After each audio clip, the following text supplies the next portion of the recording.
अस्सलाम वालेकुम स्टूडेंट्स। आज के इस लेक्चर में हम लोग करेंगे इक्वेशन ऑफ कॉन्टिन्यूटी।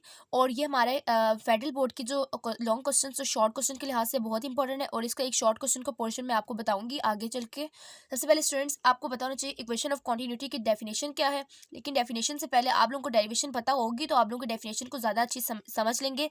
लेकिन आप लोगों ने पेपर जिस तरह प्रेजेंट करना है वो तरीका मैं यहाँ पे कर चुकी हूँ। Definition, importance, diagram and derivation, ठीक है। लेकिन आपको सबसे पहले डेफिनेशन जिस तरह मैं लिखा है वैसे ही मैंने पेपर के पॉइंट ऑफ व्यू से लिखा है, लेकिन आपको पहले सबसे पहले डेरिवेशन का पता चलेगा तो आप लोग डेफिनेशन को आसानी से समझ सकते हैं।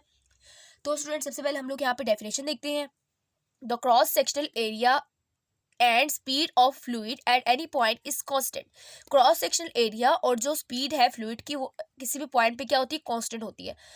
क्रॉस सेक्शनल एरिया को किससे शो करते हैं, कैपिटल ए से, जबकि हमारे पास स्पीड ऑफ द फ्लूइड है वो किससे, वी से। तो ए भी हमारे पास क्या होगा, कांस्टेंट होगा। तो हम लोग इसको क्या बोलते हैं, इक्वेशन ऑफ कॉन्टिन्यूटी की डेफिनेशन है जो उसको रिप्रेजेंट करती है, ठीक है स्टूडेंट्स। और ये इसकी इंपॉर्टेंस क्या है, ये किस चीज़ के लिए यूज होता है। It is a law of conservation of mass in fluid dynamics. ये हमें क्या बताता है, law of conservation of mass, mass की कंजर्वेशन के बारे में। मैस कंजर्व होने का क्या मतलब, मैस हमारे पास कांस्टेंट रहता है इन फ्लूइड डायनेमिक्स, ठीक है। उसके बारे में हम लोग देखेंगे। अब यहाँ पे हम लोग फ्लूइड कैसे यूज़ करें स्टूडेंट्स, आप लोगों को पता है हम लोग ये आइडियल फ्लूइड यूज़ कर रहे हैं। तो इसमें हमारे पास क्या होगा, आइडियल फ्लूइड में हमारे पास तमाम चीज़ें हम लोग पिछले पढ़ के आए हैं कि मैस इसमें क्या होगा, सेम रहेगा। और इसकी जो इनकम्प्रेसिबल होगा, ठीक है। पॉइंट्स मैं आपको पढ़ा चुकी हूँ पिछले लेक्चर में, आप लोग देख सकते हैं, लिंक डिस्क्रिप्शन में मौजूद है। उसके बाद है डायग्राम। सबसे ज़्यादा इंपॉर्टेंस किस चीज़ की है स्टूडेंट के नज़दीक, के डायग्राम उसको समझ आनी चाहिए। डायग्राम समझ आ जाते तो डायग्राम उसको आधी चीज़ इसी तरह बता देते हैं कि यहाँ पे क्या करने वाले हैं हम लोग।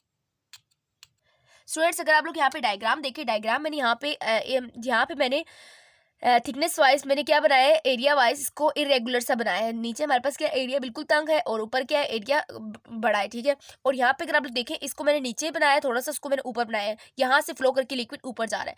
अब स्टूडेंट्स आप लोगों ने बात याद है कि लिक्विड कब से फ्लो कर रहा है, ठीक है। ये नहीं कि मैंने जब लिक्विड को देखना स्टार्ट किया तो मैंने सारे लिक्विड को रोक दिया, ठीक है। इस तरह नहीं है, लिक्विड यहाँ से फ्लो कर रहा है, मैंने यहाँ पे कुछ भी नहीं किया हुआ। मैंने यहाँ पे इस तरह किया हुआ है कि जिस तरह मोबाइल पे कोई तस्वीर खींचते हैं, यानी तस्वीर जो बनाते हैं, तस्वीर जब खींचते हैं तो क्या होता है कि उसको एक पॉइंट नजर आता है, ठीक है। अब ये मुझे एक पॉइंट नजर आया, ये मुझे एक पॉइंट नजर आया। लिक्विड फ्लो कर रहा है अपने स्पीड से और इसको मैंने डिस्टर्ब नहीं किया, बल्कि लिक्विड अपने ही उससे फ्लो कर रहा है, ठीक है। हम सिर्फ यहाँ पे उसकी एक पोजीशन को देखना चाह रहे हैं, स्टार्ट वाली और एंडिंग वाली, और देखना चाह रहे हैं कि ए भी कांस्टेंट आता है कि नहीं। तो स्टूडेंट्स यहाँ से हम लोग स्टार्ट करते हैं। सबसे पहले आपको नजर आ रहा होगा डायग्राम में सबसे नीचे जो हमारे पास एरिया है उसको मैंने A1 कहा हुआ है, और जो सबसे ऊपर एरिया है उसको मैंने क्या कहा हुआ है, A2 कहा हुआ है। और यहाँ पे हमारे पास इसकी वेलोसिटी क्या है, V1, और इसने कितना डिस्टेंस कवर किया, X1, और इसके मैस यहाँ पे क्या, M1। और अब हम लोग खुद देखेंगे कि law of conservation of mess यहाँ पे अप्लाई होता है कि नहीं, इसलिए हम लोगों ने यहाँ पे मैस को क्या किया, चेंज किया हुआ। मैस M1 है, M2 है, और यहाँ पे इसने कितना डिस्टेंस कवर किया, X2। अब यहाँ पे डिस्टेंस के लिए एक्स भी लिख सकते हैं जबकि एस भी लिख सकते हैं। यहाँ पे मैंने एक्स यूज किया ताकि आप लोगों की बुक के मुताबिक हो जाए। और V2 है, और ये वेलोसिटी क्या है, V2, और एरिया क्या है, यहाँ का एरिया यहाँ पे जो पाइप का है वो है A2। अब स्टूडेंट्स यहाँ पे हम लोग देखेंगे, यहाँ पे हम लोग कुछ लाइन्स भी लिखेंगे साथ साथ। Mass is not change, mass is not change, mass change नहीं हो रहा, because it is an ideal fluid. क्योंकि आइडियल फ्लूइड में आपको पहले बता चुकी हूँ, आइडियल फ्लूइड में हमारे पास क्या होता है, मैस चेंज नहीं होता, इनकम्प्रेसिबल होता है। एंड इस इनकम्प्रेसिबल, और क्या है, इनकम्प्रेसिबल है, incompressible and non viscous. Ideal fluid में हमारे पास क्या था, इनकम्प्रेसिबल होना चाहिए था और नॉन विस्कस होना चाहिए था। तो ये हम लोग यहाँ पे ये आइडियल फ्लूइड से ही डील कर रहे हैं, ठीक है स्टूडेंट्स। ये आप लोगों ने लाइन लिख ली। इसके बाद हम लोग स्टार्ट करते हैं। हमें ये पता चल गया है S fluid is incompressible, fluid क्या हमारे पास इनकम्प्रेसिबल है। तो इसका क्या मतलब है स्टूडेंट्स, यहाँ से हमारे पास ये डेरिवेशन स्टार्ट हो रही है। स्टूडेंट आप लोगों ने डायग्राम के बाद ये डेरिवेशन करनी है। इनकम्प्रेसिबल है फ्लूइड, तो हमारे पास क्या होगा, M1 is equal to M2 is equal to M। तो M1 और M2 हम लोग क्या लेंगे, इक्वल लेंगे, M के बराबर लेंगे। हम लोग ये पढ़ चुके हैं आइडियल फ्लूइड में। हमारे पास ये मैंने यहाँ पे M1 और M2 लिखा था, आप लोगों का क्वेश्चन होगा तो यहाँ पे मैंने दोबारा सेम कर लिया। और हम लोग ये भी कह सकते हैं M1 is equal to M2। तो इसका क्या मतलब है, M1 is equal to M2, इसको मैं इक्वेशन नंबर 1 कह देती हूँ। नाउ एस अब हम लोगों ने यहाँ पे M1 और M2 को किसी इक्वेशन में पुट करना है, तो हम लोग डेंसिटी वाली इक्वेशन निकालेंगे। Density is equal to mass over volume. हम लोग यहाँ पे देख रहे हैं कि मैस जब सेम है तो डेंसिटी भी क्या हो जाएगी, सेम हो जाएगी। तो हम लोग यहाँ पे क्या लिखेंगे, डेंसिटी हमारे पास लिक्विड एक ही है, लिक्विड हमने एक ही डाला हुआ है और वो हमारे पास क्या है, उसकी डेंसिटी सेम ही है। तो डेंसिटी के लिए हम लोग रो वन नहीं लिखेंगे, rho is equal to m1 over v1। Volume हम लोग वॉल्यूम को हम लोग क्या करेंगे, v1 और v2 से शो करेंगे। क्यों करेंगे वॉल्यूम को, अगर आप वॉल्यूम यहाँ पे देखें, यहाँ पे वॉल्यूम इसका कम है, यहाँ पे इसका वॉल्यूम ज़्यादा है। एरिया मल्टीप्लाई लेंथ होता है ना, तो volume is equal to area multiply length. तो हमारे पास ये क्या है कि एरिया यहाँ पे ज़्यादा है और यहाँ पे कम है, सो हम लोग यहाँ पे वॉल्यूम भी चेंज होगा और यहाँ पे वॉल्यूम क्या होगा, v1 और v2। ये हमारे पास वेलोसिटी है, वॉल्यूम के आप लोग यहाँ पे लिख सकते हैं v1 और ये क्या है v2। ठीक है स्टूडेंट्स। अब इसके बाद यहाँ पे अगर आप आगे आप लोगों ने सॉल्व करना है, इसको सॉल्व करते हुए आप लोगों ने साथ साथ देखना भी है कि अब यहाँ पे मैं m1 को इस तरफ ले आऊँगी और रो v1 हो जाएगा। ठीक है स्टूडेंट्स, हमारे पास क्या बन गई इक्वेशन नंबर 2। अब हम लोग यहाँ पे ना हम लोग मैंने अभी आप लोगों को बताया है कि हमारे पास वॉल्यूम क्या होता है। वॉल्यूम क्या होता है, वॉल्यूम अगर आप लोग देखें यहाँ पे x1 था, यहाँ पे x2 है, तो हम लोग यहाँ पे क्या लिखेंगे, now volume is equal to a x1, v1 is equal to a x1। और एरिया भी यहाँ पे चेंज है ना, एरिया यहाँ पे a1 है, वहाँ पे a2 है, तो एरिया भी a1 x1 लिखूंगी। ये मेरे पास क्या हो गया इक्वेशन नंबर 3। अब हमें पता है, अब हम लोगों ने x को भी यहाँ से चेंज करना है। x हमारे पास क्या है, टोटल डिस्टेंस है यानी s है ना, तो s is equal to vt वाला फॉर्मूला यहाँ पे यूज करूंगी और मैं यहाँ पे क्या कहूँगी, x1 is equal to v1t। v1, अब ये v1 क्या है, ये हमारे पास वेलोसिटी, यहाँ पे वेलोसिटी इसकी ज़्यादा है और यहाँ पे वेलोसिटी इसकी कम है, तो हम लोग वेलोसिटी के लिए भी v1 और v2 सब्सक्रिप्ट लिखेंगे। ठीक है, अब इसके बाद ये हमारे पास इक्वेशन नंबर 4 बन गए। अब पुट करना है 4 को 3 में पुट करेंगे, पुट 4 इन 3, 4 को हम लोग 3 में पुट करें तो स्टूडेंट्स हमारे पास ये क्या होगा, हमारे पास ये सिंपली यहाँ पे पुट हो जाएगा, v1 is equal to a1 x1 की जगह क्या लिखेंगे v1t। ठीक है, ये हमारे पास यहाँ तक हो गया। अब इसके बाद स्टूडेंट्स यहाँ पे अगर आप लोग देख रहे हो कि यहाँ से मैं अगर इन दोनों को ब्रैकेट में ले लूँ, एरिया को बाहर ही रखी रहने दूँ, तो मेरे पास क्या बन जाएगा a1 v1 इंटू टी। ये मेरे पास इक्वेशन नंबर हो गया है 5। ठीक है, इक्वेशन नंबर 5 हो गई है। अब इसके बाद स्टूडेंट्स पुट करना है 5 को 2 में। 5 को अगर आप लोग देखें, ये मैं इसमें पुट कर सकती हूँ, मैंने यहाँ पे असल में यहाँ पे पुट करना था, सारी चीज़ों को यहाँ पुट करना है। सो मैं यहाँ पे क्या लिखूँगी, पुट 5 इन 2।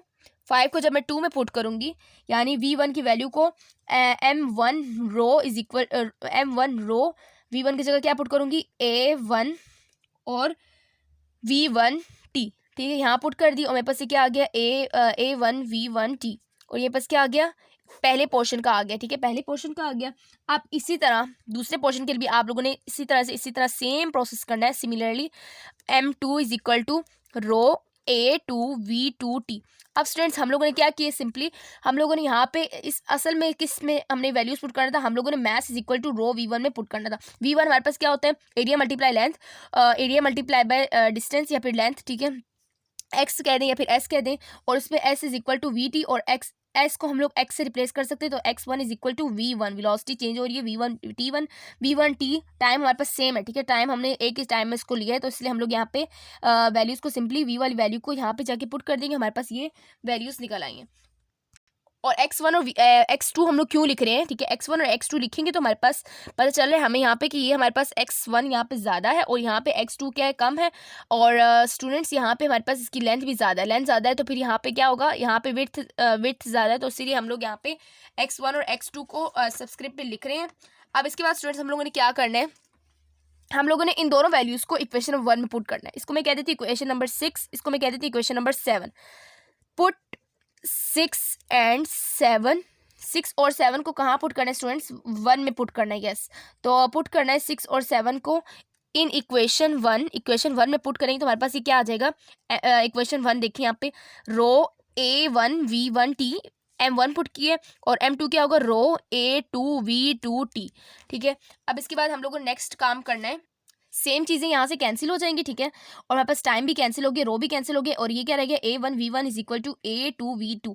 अब ये a क्या है, ये a हमारे पास एरिया है और ये v क्या है, ये v हमारे पास क्या है, वेलोसिटी है। ठीक है, ये हमारे पास v क्या है, तो स्टूडेंट ये बात आपने याद रखनी है कि मेरे पास ये क्या है, v वेलोसिटी है। क्यों वेलोसिटी है, अगर आप लोग इक्वेशन को देखें, इक्वेशन नंबर 1 में इक्वेशन नंबर 5 पे देखें, इक्वेशन नंबर 5 में हमारे पास क्या था, volume 1 is equal to a1 और v t हमारे पास क्या था, s की जगह आया था, s is equal to v t, small v है ये हमारे पास। ठीक है, स्मॉल v हमारे पास क्या है, वेलोसिटी है। ठीक है, अगर मैं इसको स्मॉल डार्क कर दूँ थोड़ा सा तो मेरे पास ये ईजी हो जाएगा, तो मैं इसको क्या कह देती हूँ, स्मॉल v को वेलोसिटी कह देती हूँ। ठीक है, हमारे पास क्या है, वेलोसिटी, हमारे पास ये क्या है, वेलोसिटी। इसको मैं क्या कहूँगी, वेलोसिटी, और ये भी क्या है मेरे पास फिर वेलोसिटी होगी।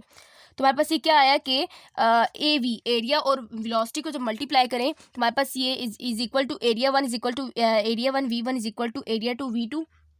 और हम लोग यहाँ पे क्या लिख सकते हैं कि हमें यहाँ पे क्या पता चल रहा है ए और वी का रिलेशन से, कि हमारे पास जब एरिया स्टार्ट पे जब हमारे पास इनिशियली एरिया वन इंक्रीज होगा तो वेलोसिटी क्या होगी, डिक्रीज होगी। एरिया टू इंक्रीज होगा तो वेलोसिटी क्या हो जाएगी, डिक्रीज हो जाएगी। यानी इन दोनों का क्या नजर आ रहा है, इन्वर्स रिलेशन नजर आ रहा है। अगर हम लोग यहाँ पे देखें, अगर एक साइड को लें A one v one is equal to constant बोल दूँ तो हमारे पास ये क्या हो जाएगा, A one is equal to constant के नीचे आ जाएगा constant divided by v one, और कांस्टेंट को वी वन कांस्टेंट और इक्वल को हटा के मैं क्या लिख सकती हूँ, प्रोपोर्शनैलिटी का साइन लगा सकती हूँ, ठीक है, 1/v1।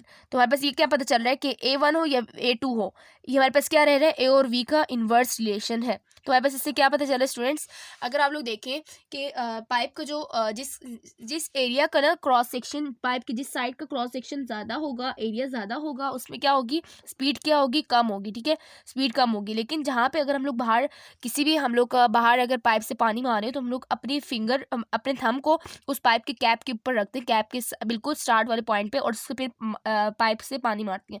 तो अगर हम लोग देखें तो हम जब जैसे थंब रखते हैं तो स्पीड क्या हो जाती है, बढ़ जाती है। तो इससे आपको क्या पता चला, इक्वेशन ऑफ कॉन्टिन्यूटी के एरिया और वेलोसिटी का आपस में इन्वर्स रिलेशन है, और वो एक दूसरे को क्या बनाती है, कांस्टेंट बनाती है। जब हम लोग थंब रखते हैं पाइप के ऊपर तो हमारे पास स्पीड तेज हो जाती है, पाइप के से जो लिक्विड फ्लो कर रहा होता है। तो वो क्यों होता है, क्योंकि एरिया कम होता है, फिर वेलोसिटी क्या हो जाती है, इंक्रीज हो जाती है। यस स्टूडेंट, यहाँ पे हमारा ये इक्वेशन ऑफ कॉन्टिन्यूटी का डेरिवेशन कंप्लीट हो गई है। बहुत ही आसान डेरिवेशन है, सिंपली आप लोगों ने स्टेप्स को याद रखने हैं। और फिर हमारे पास है flow rate of fluid. Flow rate of fluid से हमारा इससे क्या मतलब है और ये हमारे पास होता क्या है, इसको भी देखेंगे हम लोग। अब स्टूडेंट्स यहाँ से आपको क्या पता चल रहा है, rate flow of fluid. Rate flow of fluid का क्या मतलब है, रेट ऑफ फ्लो या फिर rate flow of fluid, volume of flow rate. Volume of flow rate का क्या मतलब है स्टूडेंट्स, सबसे पहले अगर आप लोग यहाँ पे देखें, हमने जो भी ए बी निकाले ना, A B is equal to A x over t which is equal to v over t, ठीक है, वॉल्यूम ओवर सेकेंड्स। मतलब ये क्या है कि वॉल्यूम का जो वॉल्यूम पर यूनिट है वो हमारे पास क्या आ रहा है, वो हमारे पास आ रहा है कांस्टेंट। तो ये कैसे आता है स्टूडेंट्स, अब इसको भी देखेंगे। Volume of fluid per unit time is known as rate of flow. Volume of fluid per unit time, volume of fluid per unit time, क्योंकि टाइम से डिवाइड होके आ रहा है ना, per unit time is known as rate of flow, इस rate of flow, ठीक है। अब इसके बाद हम लोग को देखने की ये होता कैसे, डैट इस ये हमारे पास होता कैसे, रेट ऑफ फ्लो आपको पता है, रेट ऑफ फ्लो आप लोगों ने निकाला है। रेट ऑफ फ्लो हमारे पास ये क्या आता है, is equal to volume of fluid. अभी मैंने आपको बताया volume of fluid divided by time rate, ठीक है, ये बता चुकी हूँ अभी आप लोगों को मैं, टाइम रेट या टाइम टेकन। अब इसके बाद हम लोग इसको आगे फर्दर कैसे लिखते हैं, रेट ऑफ फ्लो। अगर इसकी मैं मैथमेटिकल फॉर्म लिखूँ तो हमारे पास ये क्या आएगा, delta v over delta T. ये हमारे पास कैसे आता है स्टूडेंट्स, हमारे पास ये इसको यूज़ करके हम लोग ए वी कॉन्स्टेंट कैसे निकाल सकते हैं, ठीक है। ए वी हमारे पास रेट ऑफ फ्लो कैसे आता है स्टूडेंट्स, हम लोग ये देखना चाहते हैं, और ये हमारे पास आता है कैसे, हम इसको देखेंगे। और तो यहाँ पे अगर आप लोग देखें कि मैंने यहाँ पे क्या लिखा है, A delta v over delta t. Rate of flow में दूसरी तरह क्या लिख सकती हूँ, rate of flow delta v हमारे पास क्या होता है, डेल्टा वी होता है हमारे पास delta v is equal to rate of flow, delta v is equal to A multiply by delta x, ठीक है, डेल्टा एक्स हो जाएगा। डेल्टा एक्स क्या है हमारे पास, अब अभी मैं आपको बता चुकी हूँ पिछले अभी इक्वेशन ऑफ कंटिन्यूटी में कि हमारे पास डेल्टा वी किसके बराबर होता है, वी हमारे पास होता है volume. Volume is equal to area multiply by length, area multiply by length. Length हमारे पास क्या है, एक्स के बराबर है, सो हम लोग यहाँ पे क्या लिखेंगे, डेल्टा एक्स। और हम लोग यहाँ पे आगे फर्दर क्या लिखेंगे, फर्दर हम लोग इसको लिख देंगे delta v is equal to A multiply by v multiply by delta t. सिर्फ यहाँ पे टाइम चेंज हो रहा है, वेलोसिटी चेंज नहीं हो रही। सो हमारे पास ये क्या होगा, डेल्टा टी को हम लोग चेंज करेंगे टाइम के लिहाज से, ठीक है, क्योंकि हम लोग टाइम से डिवाइड करें तो टाइम रेट हमारे पास होगा। अब इसको मैं यहाँ पे पुट करूँगी इस इक्वेशन में, हमारे पास ये क्या आ जाएगा, इसमें पुट करूँगी तो मेरे पास आएगा A multiply by v multiply by delta t. अब ये वी हमारे पास क्या है, स्मॉल वी है, ठीक है, वेलोसिटी का, और इसको डेल्टा टी से डिवाइड करना है। डेल्टा टी से कैंसिल, हमारे पास ये क्या रह गया, ए वी रह गया। तो हमारे पास इससे क्या पता चलता है कि रेट ऑफ फ्लो किसके बराबर होता है, rate of flow which is equal to A v के ही बराबर होता है। तो स्टूडेंट्स हमारे पास ये यहाँ पे कंप्लीट हो गया। अब इसके बाद स्टूडेंट्स अगर आप लोग यहाँ पे देखें रियल फ्लूइड में हमारे पास क्या होता है, अगर हमारे पास फ्लूइड कोई रियल हो, मैं आपको बुक से पढ़ाती हूँ, ठीक है। अगर हमारे पास यहाँ पे देख रही हूँ क्वेश्चन भी आप यहाँ पे लिख लें कि हमारे पास ये क्वेश्चन आ सकता है इससे कि show that A v is equal to constant, और इससे दूसरा क्वेश्चन आ सकता है show that for an ideal fluid rate of flow remains constant, और तीसरा क्वेश्चन है state and prove equation of continuity. अब स्टूडेंट्स यहाँ से अगर आप लोग क्वेश्चन देखें, एक और क्वेश्चन भी है कि show that product of cross sectional area and speed of the fluid always remains constant in steady state at every parts of the pipe, ठीक है। ये आप क्वेश्चन भी देख लें। अब इसके बाद बॉक्स देखते हैं, do you know when water falls from a tap its speed increases under the action of gravity as it come down. तो जब ऐसे ही वाटर यहाँ से निकल रहा होता है तो उसकी स्पीड क्या होती है, इंक्रीज होती है। क्यों होती है? Due to gravity. When the speed increases the cross sectional area decreases. Speed जब बढ़ रही होती है तो क्रॉस सेक्शनल एरिया क्या होती है, कम हो रही होती है, to keep the equation of continuity valid, ताकि इक्वेशन ऑफ कॉन्टिन्यूटी वहाँ पे लग सके। अब स्टूडेंट यहाँ पे अगर आप लोग देखें आइडियल फ्लूइड में हमारे पास क्या होता है, आइडियल फ्लूइड में हमारे पास रो 1 और रो 2 कांस्टेंट नहीं होता, ठीक है, चेंज होता रहता है, ठीक है। डेंसिटी हमारे पास क्या होती है, चेंज होती है। तो हमारे पास क्या आएगा, rho 1 is equal rho 1 A1 V1 is equal to rho 2 A2 V2। और हमारे पास यहाँ पे अगर आप देखें कि रो वन हमारे पास क्या होता है, रो A और V हमारे पास ये कांस्टेंट हो जाएगा, तो हमारे पास ये क्या आएगा, कांस्टेंट होगा। तो हमारे पास ये आएगा रो ए और delta x by delta t. अब ये delta x by delta T क्या है, अभी मैं आपको बता चुकी हूँ कि delta x over delta T time के लिहाज से चेंज है, और डिस्टेंस का वॉल्यूम हमारे पास क्या होगा, रो ये हमारे पास पी ए वी है, वेलोसिटी हमारे पास क्या है, वेलोसिटी हमारे पास है distance divide by time, distance divide by time की है, ठीक है। इसको मैंने यहाँ पे वेलोसिटी स्मॉल वी है, वेलोसिटी इससे बहुत कंफ्यूजन हो रही है कि स्मॉल वी है कैपिटल वी है, तो इससे आप लोगों ने ध्यान में रखना है कि वी हमारे पास स्मॉल वी है, डेंसिटी लेंथ ओवर टाइम हो गया is equal to constant length. यहाँ पे अगर आप लोग देखें ए मल्टीप्लाई बाय लेंथ कितना होता है, ए मल्टीप्लाई लेंथ वॉल्यूम होता है, तो हमने यहाँ पे क्या लिख दिया, वी लिख दिया। और अब नेक्स्ट देखें तो रो और वी हमारे पास क्या होता है, रो और वी का मैं भी बता चुकी हूँ कि रो हमारे पास क्या होता है, मैस ओवर वॉल्यूम होता है। तो अगर आप लोग यहाँ पे देखें, रो और वॉल्यूम क्या होता है, रो और वॉल्यूम को मल्टीप्लाई कर तो हमारे पास क्या आता है, मैस आता है, यस। हमारे पास डेल्टा एम और delta t is equal to constant आ जाएगा।